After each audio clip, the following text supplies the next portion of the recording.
চীনে ২৫ অক্টোবর থেকে কার্যকর হয়েছে এক নতুন ইনফ্লুয়েন্সার আইন।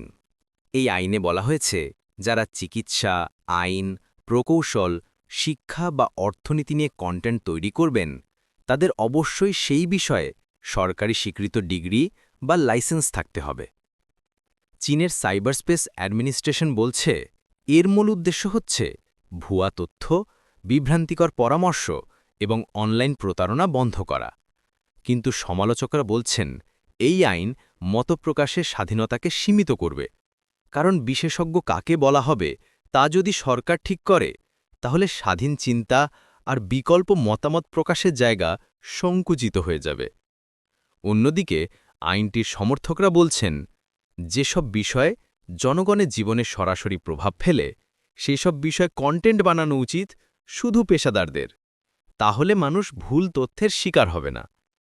এখন প্রশ্ন হল, বাংলাদেশেও কি এমন আইন দরকার যেখানে চিকিৎসা, আইন, ইঞ্জিনিয়ারিং বা আর্থিক পরামর্শ দিতে হলে প্রমাণপত্র দেখাতে হবে, নাকি এতে স্বাধীন মতামত দমন হবে? কমেন্টে জানিয়ে দিন আপনার মতামত।